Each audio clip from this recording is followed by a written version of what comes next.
The Whispering Shadows of Ravenswood.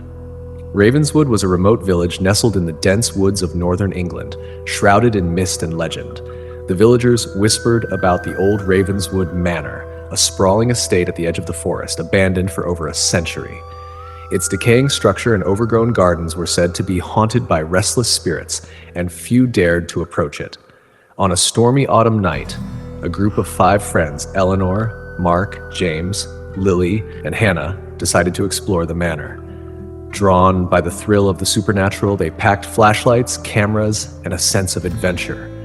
As they walked through the forest, the wind howled and the branches creaked, creating an eerie symphony. The manor loomed before them, its dark silhouette stark against the stormy sky. Thunder rumbled as they pushed open the rusted iron gate, which screeched in protest. The path to the front door was overgrown with weeds and thorns, and the once grand entrance was now a rotting wooden door hanging ajar. Inside, the air was thick with the smell of mold and decay. The grand foyer, with its sweeping staircase and crystal chandelier covered in cobwebs, hinted at the manor's former glory. Their footsteps echoed in the vast, empty space as they split up to explore. Eleanor and Mark headed upstairs, each step of the creaking staircase amplifying their anxiety. The upper floor was a maze of corridors and rooms filled with dusty furniture and broken mirrors.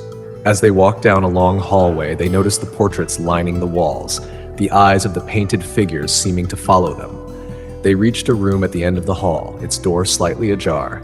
Inside, they found an old nursery, the crib and toys covered in dust.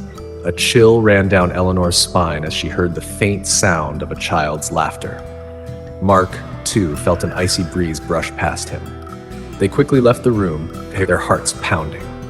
Meanwhile, James, Lily, and Hannah explored the ground floor. They entered the grand ballroom, its once polished wooden floor now warped and cracked. The large windows were boarded up, allowing only slivers of moonlight to penetrate the gloom. As they moved deeper into the room, they felt an oppressive presence, as if they were being watched. In the center of the ballroom stood an ornate mirror, its surface covered in grime. Lily wiped away some of the dust, revealing a reflection that wasn't their own. A shadowy figure stood behind them in the mirror, its face obscured. The friends turned around, but there was no one there. Terrified, they decided to regroup with Eleanor and Mark. The 5 friends met in the foyer, their faces pale with fear. They shared their experiences, realizing they were not alone in the manor. Determined to uncover the truth, they decided to investigate the basement, where the villagers believed the heart of the haunting lay. The basement door was hidden behind a tapestry, and as they descended the narrow staircase, the air grew colder. The basement was a labyrinth of stone walls and low ceilings, filled with old trunks and forgotten relics.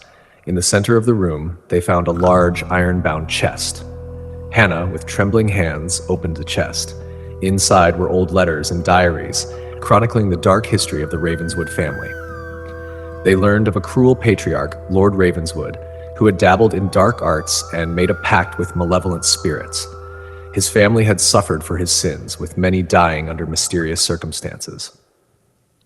As they read the final entry, the temperature in the room plummeted. The candles they had brought flickered and went out, plunging them into darkness. The sound of whispering filled the air, growing louder and more insistent. Shadows moved along the walls, forming into figures with hollow eyes and twisted expressions. A ghostly figure of a woman, her face contorted in anguish, emerged from the darkness. She reached out to them, her voice a haunting whisper. "Free us," she pleaded, "break the curse." Realizing what they had to do, the friends found an old, forgotten altar in a hidden alcove. Placing the diary and letters on the altar, they set them alight.